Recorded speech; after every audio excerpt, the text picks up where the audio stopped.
Well, hello everyone.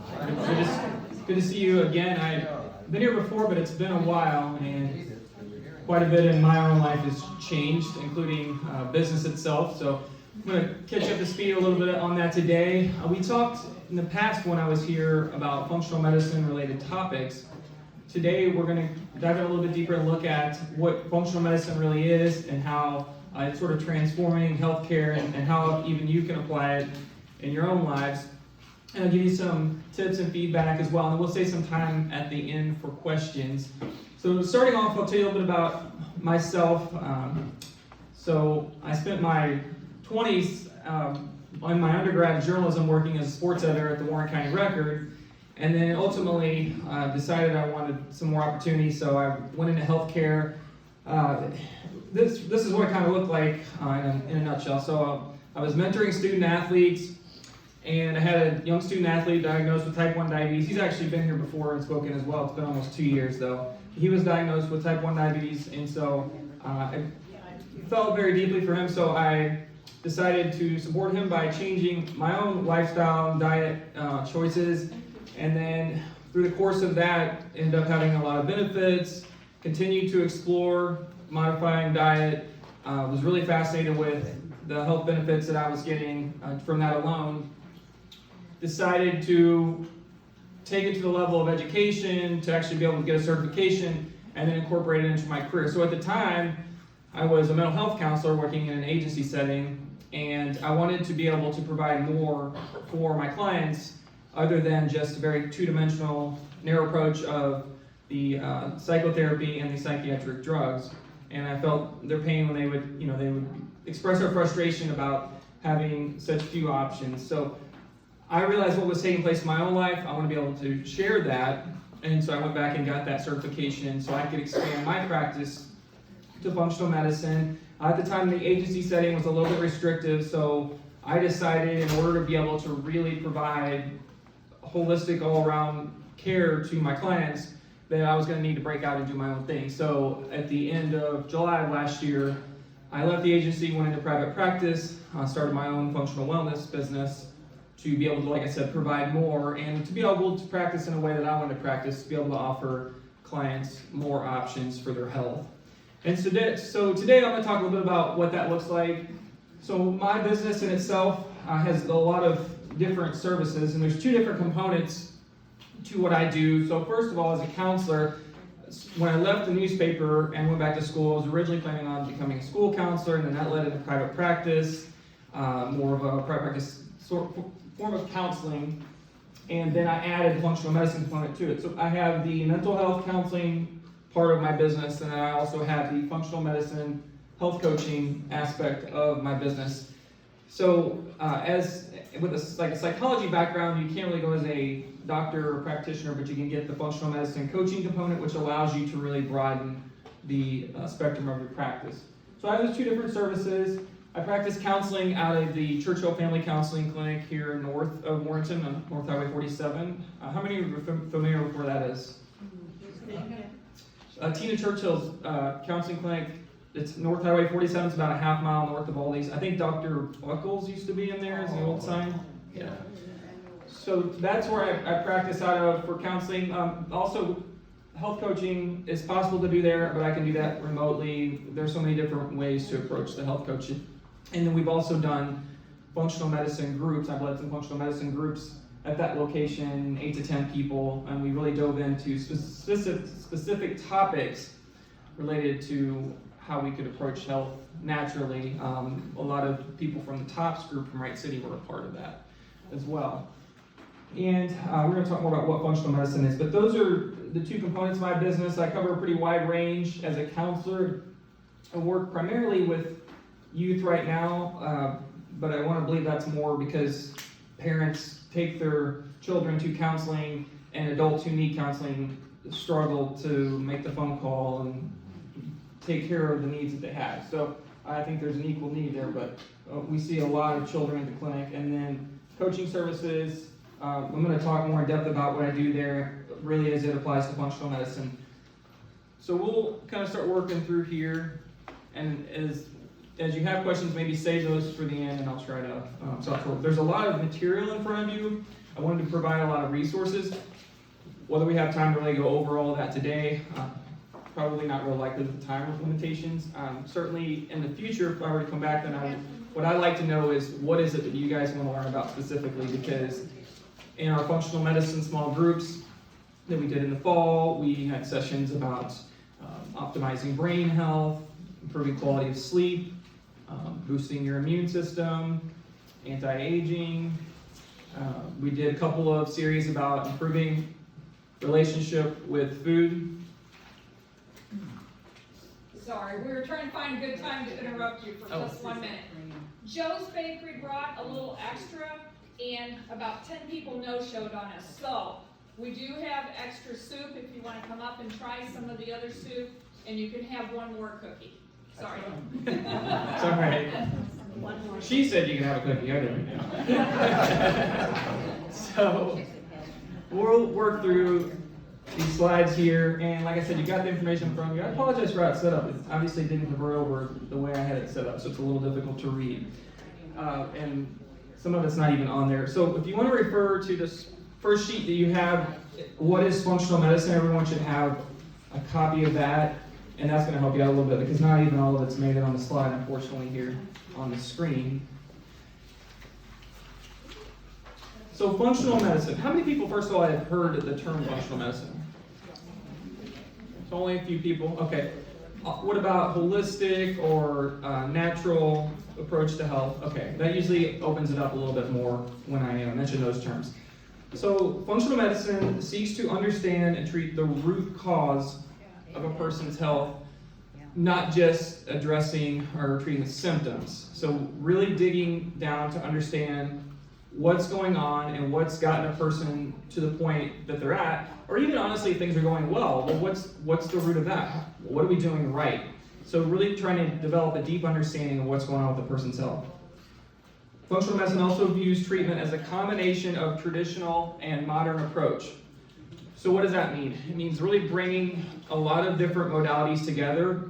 It doesn't mean, and I'm going to mention here later, but it doesn't mean just completely ignoring our current healthcare system and all the great technology we have.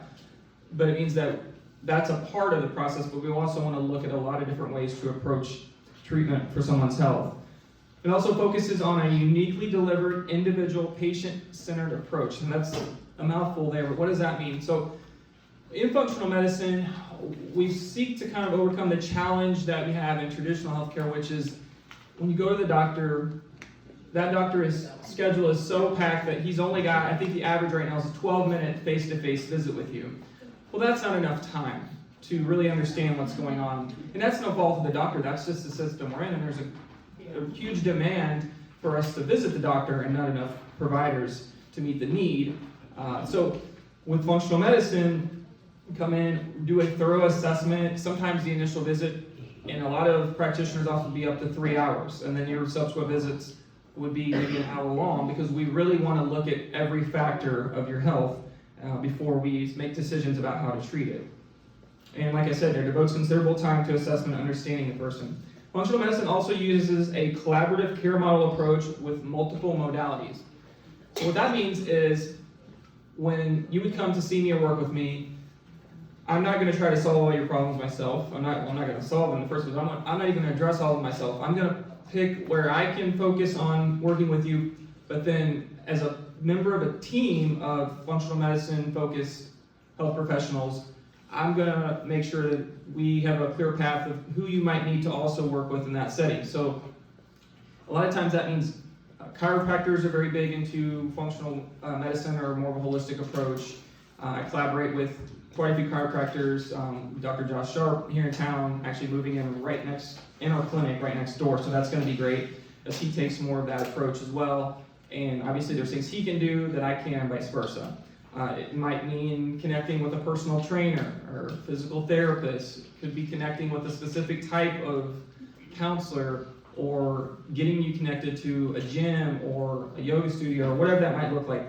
And so that's part of what I do as well. As you'll see, I practice a collaborative care model, and that's really important to me because that adds a lot of value to my business through my partnerships. So right now I think I have around a dozen partnerships, And some of the modalities may be unfamiliar to you, but I partner with a yoga studio, a sensory deprivation float spa, which is a pretty modern form of therapy, cryotherapy, infrared sauna, a gym, and then, like I said, multiple chiropractors. O'Fallon Nutrition is working along with me as well to provide one-on-one feedback for people who have questions about supplementation, who would consider maybe more natural approach along with or in place of prescription medication. Obviously, always consulting your doctor on that, but it's nice though being able to have those professionals that you can go to and they'll teach you more specifically about what they do, because as I'm learning more about supplementation or homeopathy, like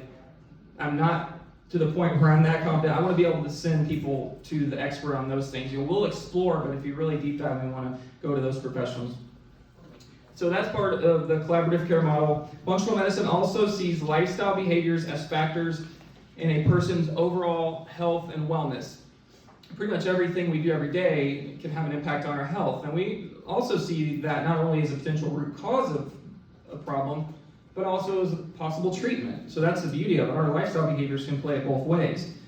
It also views food as a form of medicine. That's a big quote in the holistic healthcare field, is seeing food as medicine. I think that was mentioned by Hippocrates many years ago in his work.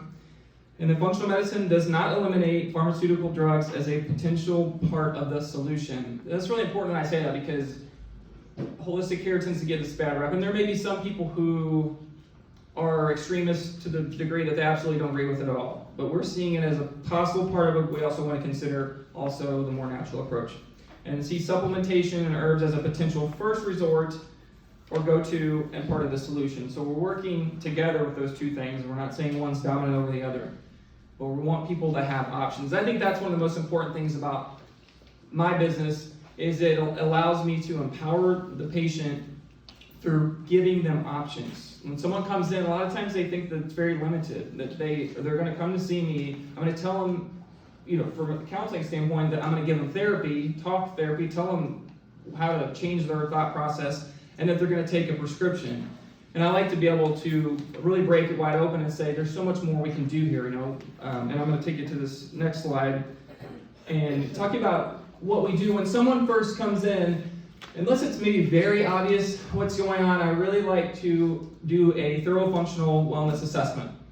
So we would use this diagram that I really like from our studies and address the 8 dimensions of wellness.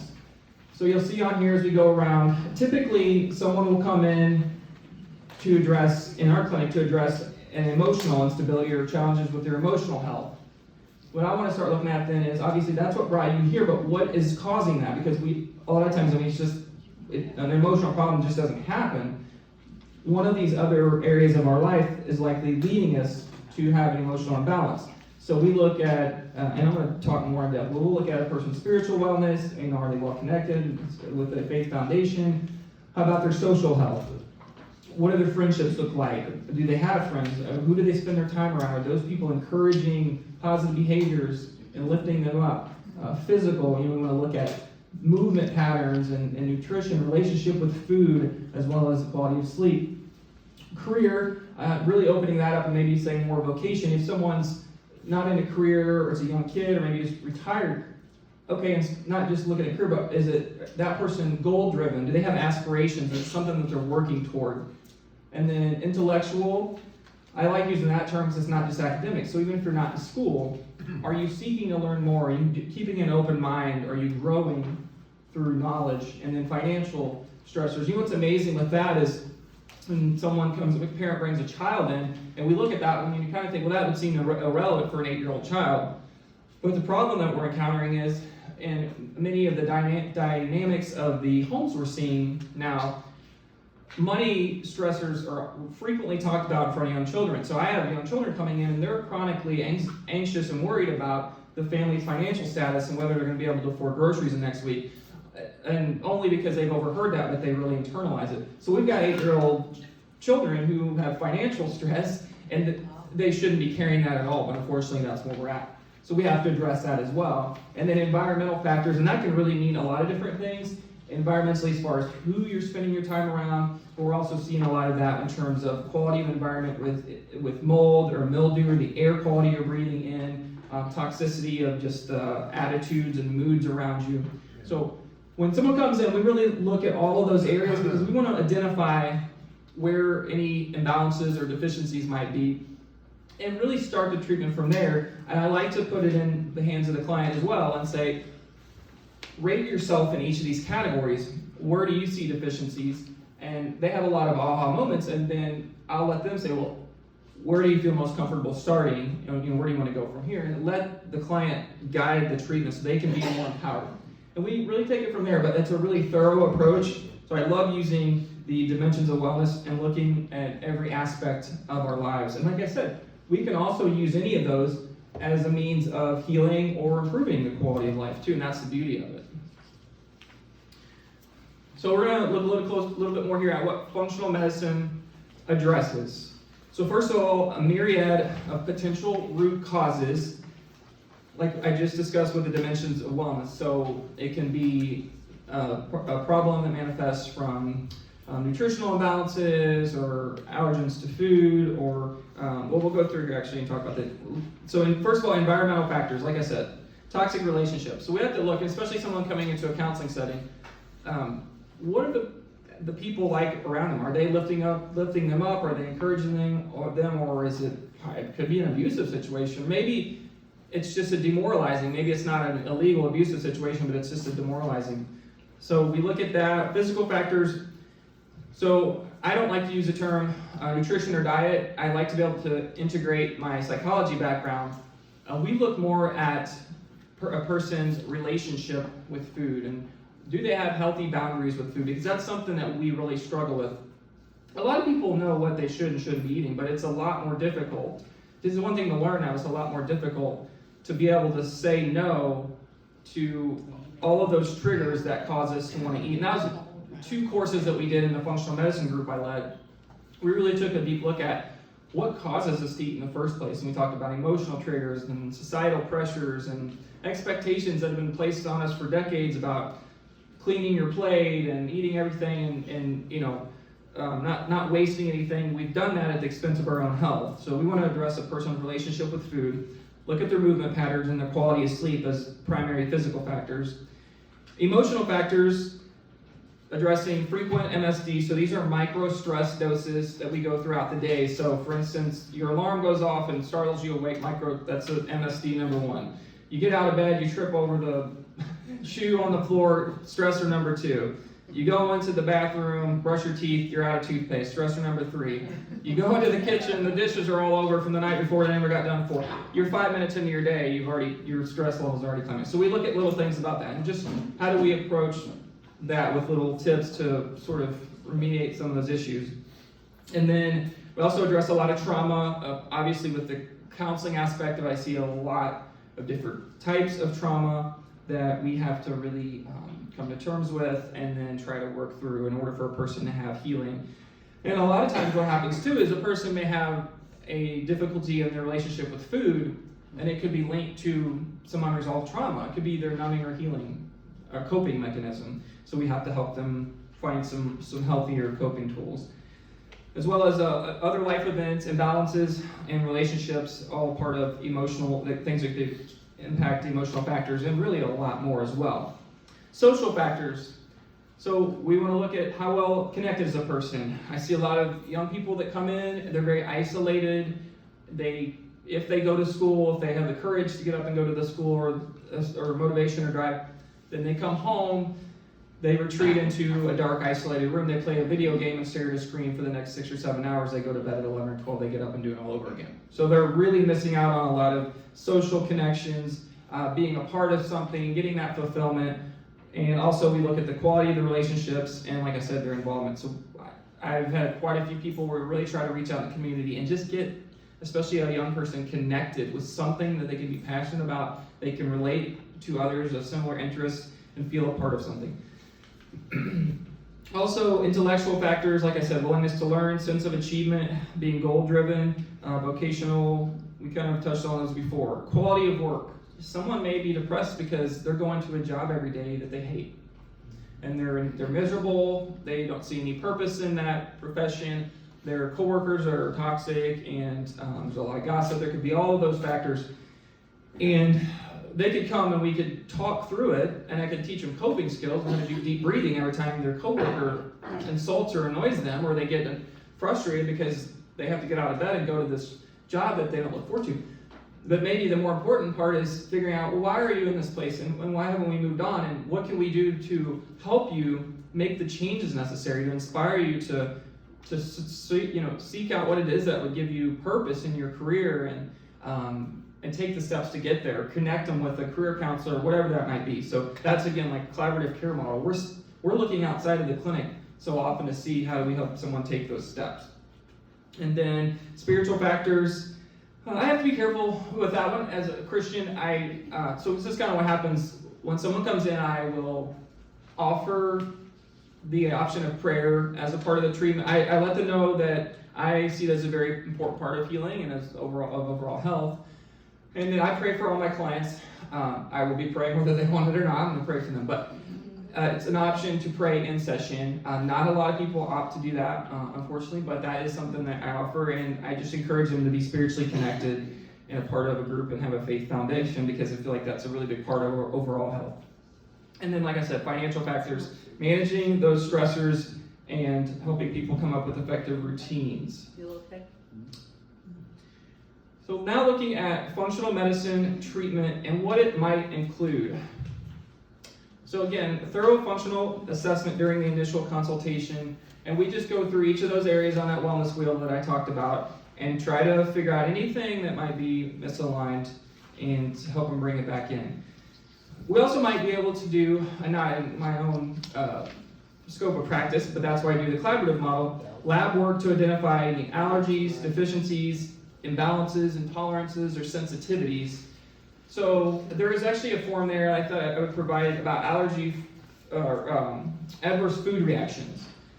So everyone knows about allergies, and we're also got these other couple of like degrees of intolerances, but they're not both called. So we have allergies, and then intolerances and sensitivities. And a lot of times our health will flare up due to something that's not very noticeable, and that could just be a sensitivity to a food that we're consuming or some environmental exposure that we've had. So it's important to really be aware of those things. So that's where that lab work can come in handy to really give us some deeper insight into what might be going on with a person's health. The treatment might also include helping a person establish healthier relationships and boundaries with food through that education and support, looking at functional forms of movement to improve endurance, pliability, balance, strength. So one thing, like I try to use unique terms, and I also try to, like I said, not use diet or nutrition, but also to avoid using the term exercise, because it can be intimidating for a lot of people, and also has, I think, a negative connotation and discourages a lot of people from getting involved. So again, I use instead the term movement patterns, because it's important for all of us to move. We don't all have the means or ability to go to a gym or to be a part of an organized exercise routine, but we can all do something to our extent. I know we have a gentleman here who's really helped out with that whole process and getting people moving as much as they can, and there's a huge benefit to that, even doing movements while setting. And so the next one I have here, well, actually I'm going to talk about more about that later, but including forms of organic movement. A functional medicine treatment could also include natural supplements, herbs, or root extracts to offset deficiencies or imbalances. Who here takes a supplement like magnesium or vitamin D or C or fish oil? Okay. I think most people take some form of supplements because, unfortunately, with the diets that we have now, everything we're exposed to, how our water is filtered, we don't get a lot of those nutrients and vitamins as naturally as we used to. So that's where we're deficient in a lot of things, and we have to supplement because it's not coming from our diets. And then functional medicine treatment could include therapy to address the unresolved trauma, loss, or disruptive emotional factors. It can include support of connecting with a community club, resources or volunteer group, I know just here in the last few weeks, trying to get some young people into like kickboxing therapy or art therapy. I have a lot of clients come in who like to do art expression. They don't want to talk about all their problems, but they're willing to express them one way or the other. And so I'm trying to help them connect with something like an art group or dance or yoga. There's just any way that they can express themselves in a positive manner. And then it can also include help with identifying and repairing damaging relationships in social circles. Again, like helping to not have any resentment or freeing themselves from regrets, because regret can be a really damaging emotion to hold on to. And it can include, this is something maybe you're not familiar with it, but functional medicine really expands itself by being able to include an environmental inspection to identify any toxins such as mold and mildew. So I had a lady over the weekend that sent me some pretty extensive emails about her functional medicine journey, and it was really fascinating to read. I'm trying to summarize it, had dental implants, and she had breast implants in response to having mastectomy from breast cancer. So she had then started having a lot of health complications, and so she changed her diet dramatically. She was exercising, eating very healthy, strict diet, and doing a lot of the protocol that we might have someone do in functional medicine. Did a lot of elimination to see what maybe was causing it. And went to, it seemed like I had to be dozens of practitioners on her list. I mean, she had a timeline that she sent me, and it was very detailed. And one prescription after another, one diagnosis after another. Well, ultimately, after 4 or 5 years of being miserable and having a myriad of symptoms, discovered that her body was rejecting both the dental and breast implants, and she was having adverse reactions. So she was chronic fatigue, a lot of weakness, pain, and just strange areas like she was jaw pain, and I guess that would make sense with the dental implant, but just really debilitating symptoms. And it took 5 years for someone to finally figure it out, but it was a functional medicine journey. She started off more traditional, but it was just really incredible. But then another thing, well, it was that part of it, I guess I should say, but the reason I mentioned it was the mold and mildew. So she got those things removed, she started to feel better, but she came back from those treatments and moved back in her home, and she started becoming ill again. So she had to go back to the drawing board, and so someone finally indicated to her that they thought she was being poisoned by mold. And she had several different inspectors come in, and it was really sad to read that she'd spent a fortune, like she'd pay $400 or $500 if someone would come in, not find anything. So finally someone came in and they found a lot of different mold, and so she had to go through this process to get rid of that, and which was very extensive. And when I was reading along, I thought, oh, she must have moved out of her house as many places as it was, but they paid for someone to come in, and she had to, I think she moved out for 2 to 3 months, and then they had to make sure that it was, a really painful process.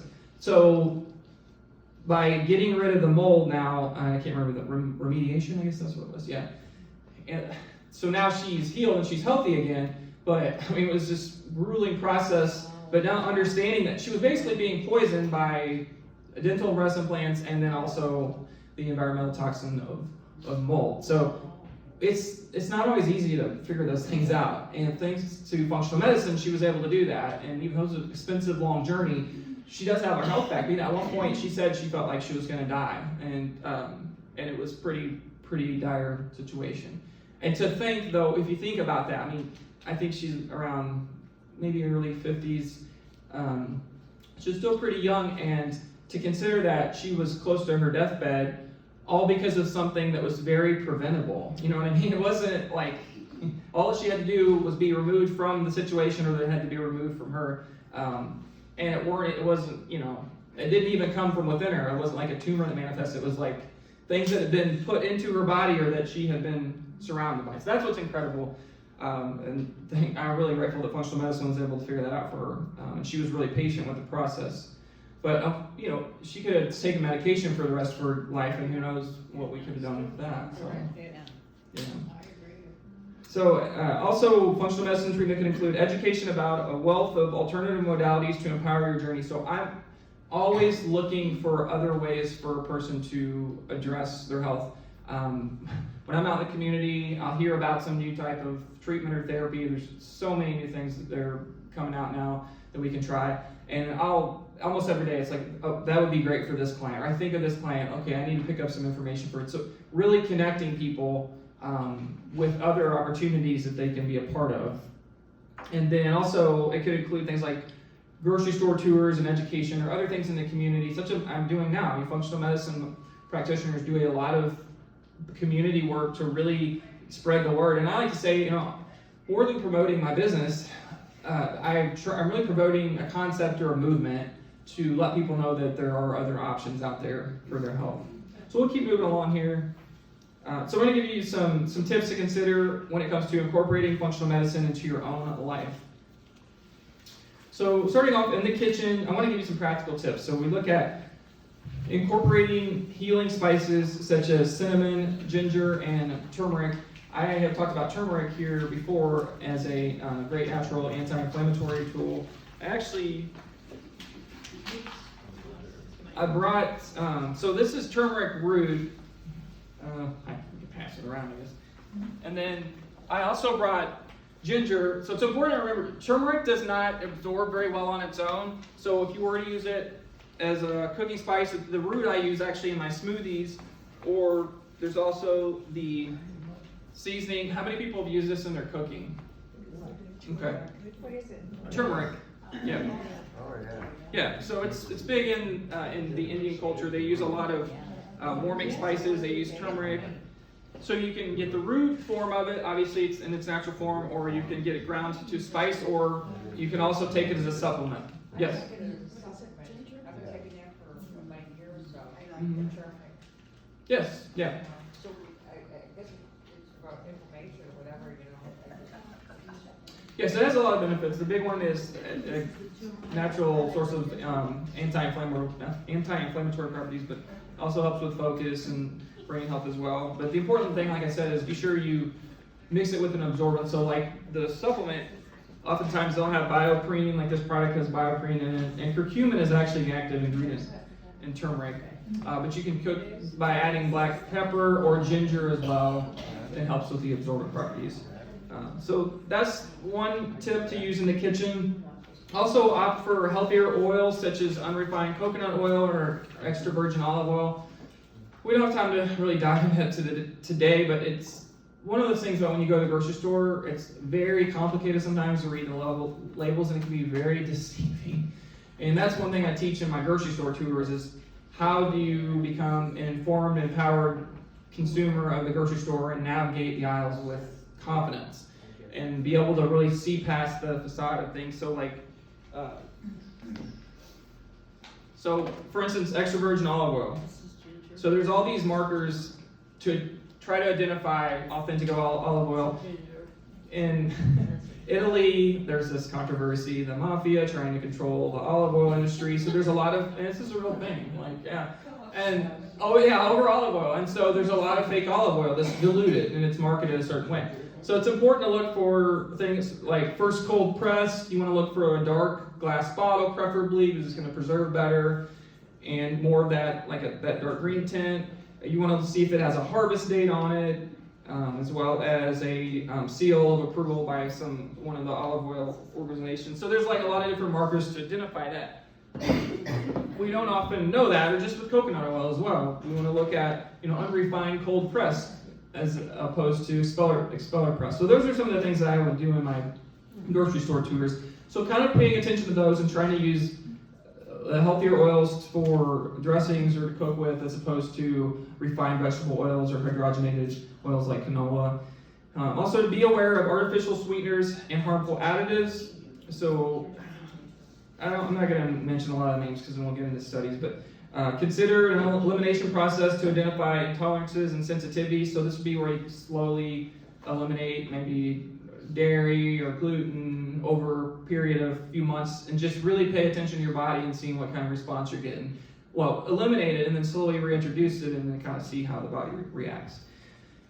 Rely more often on low and slow rather than the microwave or high speed and cooking your food fast. So low and slow is always going to be the best to really preserve nutrients in your food and not damage a lot of the qualities of it. So I used to be all about well done meat, but I've backed off of that because I understand what's happening there. So want to retain more of the nutritional value.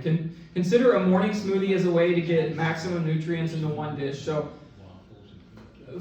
there's certain superfoods that I try to eat every day, and if I ate them all individually, it would be really challenging. But so one great way to do that is in a morning smoothie, and I could put blueberries and pomegranate and dark chocolate and some hemp seeds for protein and flaxseed for fiber, and and I may have 10 or 12 ingredients in there, but I get a really good boost of vitamins and nutrients from that, and it's easy for me to consume versus all of it in a solid form.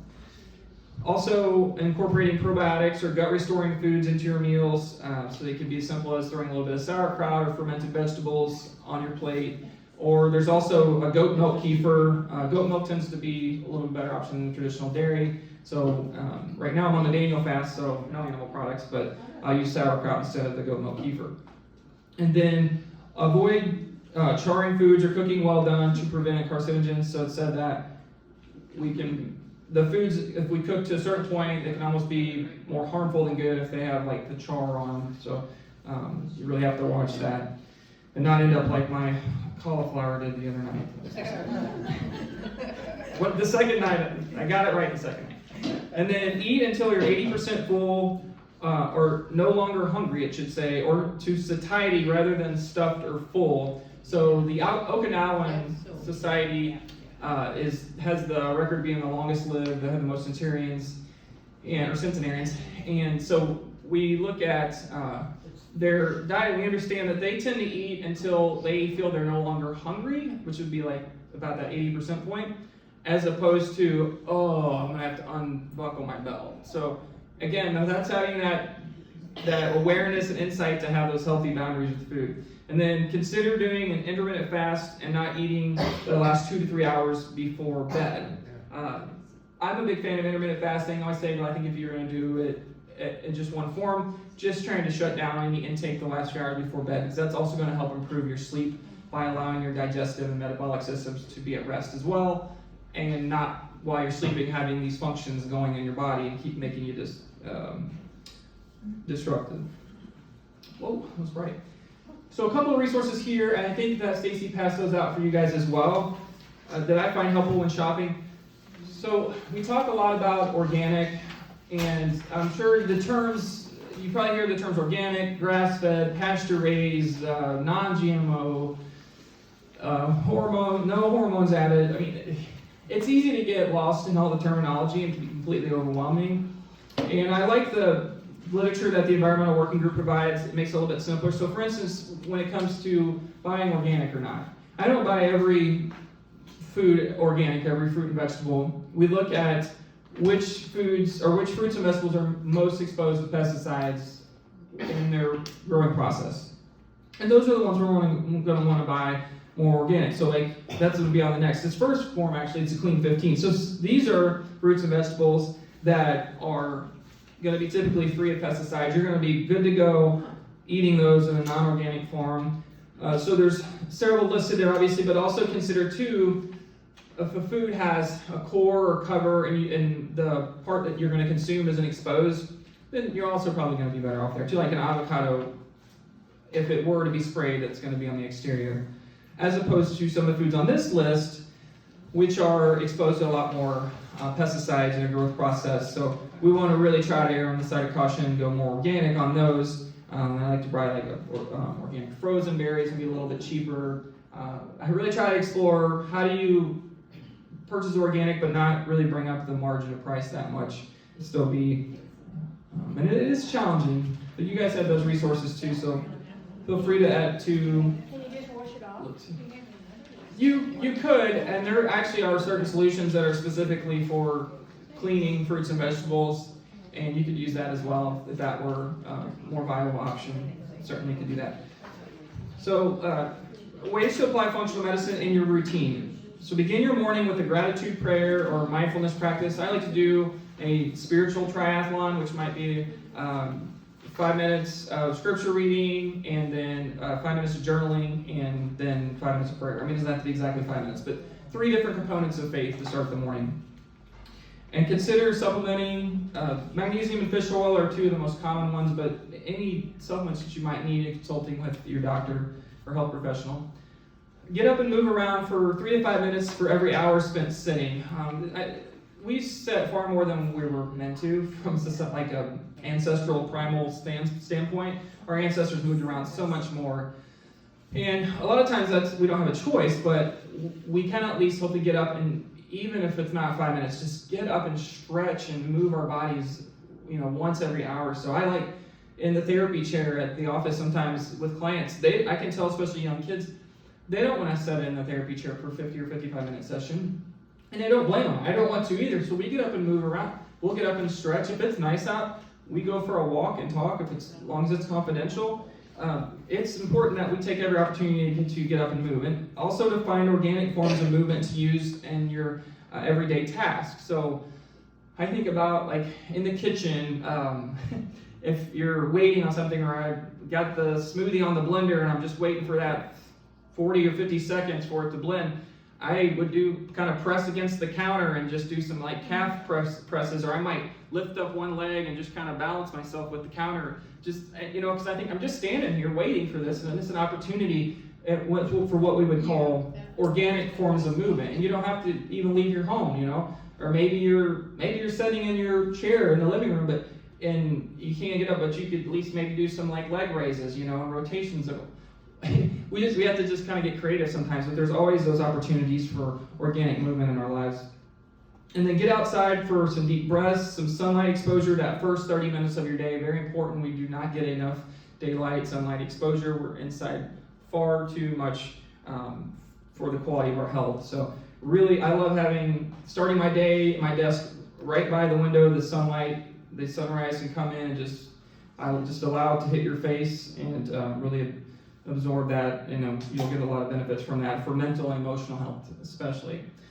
And then drink room temperature or warmer water or colder water to really allow that to help your digestive system and gut. I'm a big fan of iced water, but it's just better overall. I know people that have had some positive results from going from iced water to a warmer temperature water. And then read instead of being on screens to wind down at the conclusion of your day. We also have far too much screen exposure, so we want to try to limit that as well. Do more relaxing activities late in the day, such as read, and don't even read something that maybe is like exciting. Read something that's more educational or calming, because we want to allow our brains to really wind down into that state of calmness for sleep. And then ways to incorporate functional medicine in the bedroom. So more about how to optimize sleep, and there's a form in there specifically from the Institute for Functional Medicine program I went through about how to improve your quality of sleep and to wind down your day. But darken the space in your room as much as possible with blackout curtains. So here's essentially what I'm going to teach you how to do, or some steps on how to create a sleep sanctuary. So actually, it's funny because now my friends know I talk about it. They'll come over and they walk in there. First of all, I'm like, kind of pray. You just march in everyone's bedroom. They'll walk in. They'll go, "Oh, how's the sleep sanctuary?" And they'll go in and like investigate, make sure I've got everything in order. So part of that's like having the blackout curtains, keeping it clutter-free. There is truly something about having a lot of clutter in the bedroom that just makes you feel sort of invaded. So I tend to sleep much better in a more open bedroom. Eliminating anything that's a reminder of work or hobbies or entertainment. So I have a no tech rule in there, books only. I don't have television or anything. I mean, you want to identify your bedroom as a space for sleep, and that's it. Otherwise, if we take our laptops in or work or activities, our brain tends to get a little confused about what it's supposed to be doing in that space. Establish a screen-free zone to limit blue light exposure. So the blue light that's emitted by the computer screens and phones can be very disruptive to our melatonin levels. Our body naturally produces melatonin. The blue light will lower that. So you want to try to step away from the screens a couple hours before bedtime so your melatonin can naturally begin its production process. What happens is the screens tell our bodies, our circadian rhythm, that it's still daylight, still daylight outside. So it's confusing. So we want to help our body stay in sync by letting it know, hey, it's dark outside, it's time to wind down. Or opt for soft lighting or salt lamps instead of artificial lighting. Incorporate air purifying plants such as peace lilies, bromeliad, and jade. I have a peace lily in my sleep sanctuary. It needs very little care. If it does, it tells me by drooping, and then I water it, and within about 2 hours, it is like powerhouse again. It's incredible. And it stays in there in the dark, and it does just fine. Use a HEPA filter to improve quality of air, and then keep the temperature cool and wear more clothes versus keeping the thermostat high, because you want to keep your core body temperature low. So you kind of want this part of your body to be cooler, but even if maybe meant wearing like some wool socks or something to keep your extremities warmer, and that would help with your quality of sleep. And then in your life, ways you can include functional medicine practices. So consider the reasons behind your actions.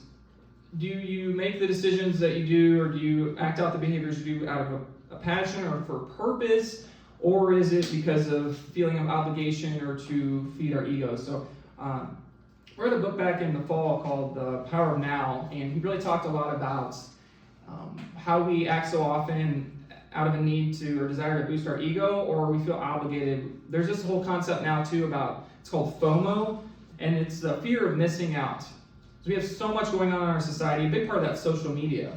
We tend to want to be involved in everything and look at social media because we have this fear of missing out on something that might be going on. And so that's a part of it too, really identifying why we're doing what you're doing so you get more fulfillment out of life. Because if you're always doing something out of obligation or boost your ego, it's a very empty approach and it's not very fulfilling. Establish healthy boundaries in relationships with people, food, and work. So just making sure that you're honoring the space that you need and really creating balance in your life.